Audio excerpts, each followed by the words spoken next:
मुझे नहीं लगता दुनिया में कहीं भी ऐसा कोई व्यक्ति है जो प्रधानमंत्री नरेंद्र मोदी की साख पर संदेह करता हो। उनका मजबूत नेतृत्व देश को वैश्विक स्तर पर प्रमुखता दिला रहा है।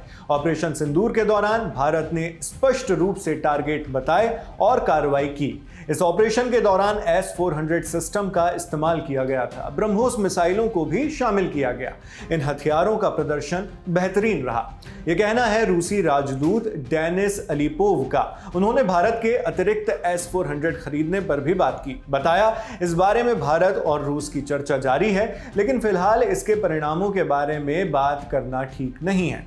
जिस S-400 का जिक्र और तारीफ रूसी राजदूत ने की, वो भारत का एयर डिफेंस सिस्टम है, जिसे हमारी सेना ने सुदर्शन चक्र का नाम दिया है। इसे बनाने में रूसी, इजरायली और स्वदेशी तकनीकों का इस्तेमाल किया गया है।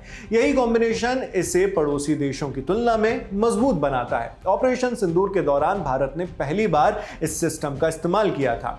भारत ने रूस से कुल 5 ऐसे सिस्टम्स की डील के लिए $5.43 बिलियन, यानी जो मौजूदा समय के हिसाब से देखें तो 46,359 करोड़ रुपए के लगभग की इसकी वैल्यू आती है, इसकी डील पर साइन किया था। यह सिस्टम 400 यानी 400 किलोमीटर की दूरी तक एयरक्राफ्ट, ड्रोन और बैलिस्टिक मिसाइल जैसे खतरों से निपटने में सक्षम है। S-400 में एक उन्नत रडार लगा है जिसे 91N6E रडार कहा जाता है। ये एक समय में 600 किलोमीटर की दूरी से 300 खतरों को एक साथ ट्रैक कर सकता है। ये एक मोबाइल सिस्टम है, यानी सड़क के जरिए इसे लाया जा सकता है।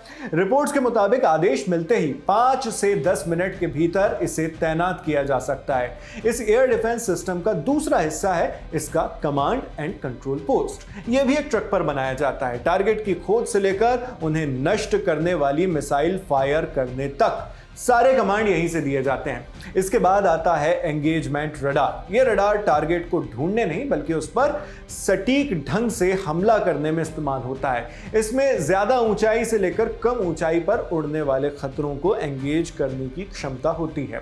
इसके बाद आता है इस सिस्टम का हथियार यानी मिसाइल, जिससे टारगेट्स को तबाह किया जाता है। S-400 में 4 तरह की मिसाइल्स का इस्तेमाल होता है। वहीं एक और नाम जिसका जिक्र हुआ वो है ब्रह्मोस। इस मिसाइल को भारत और रूस के संयुक्त यानी जॉइंट प्रयास से बनाया गया है।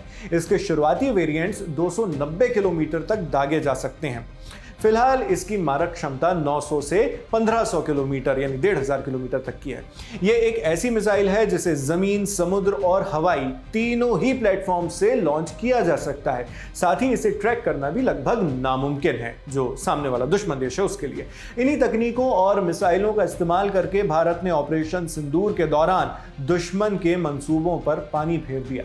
ये जानकारी आपके लिए जुटाई है हमारी साथी रक्षा और मानस ने, और इस वीडियो की स्क्रिप्टिंग की है। मेरा नाम है नावेद, कैमरे पर मेरे साथ हैं विजय। देखते रहिए दी लल्लन टॉप। शुक्रिया।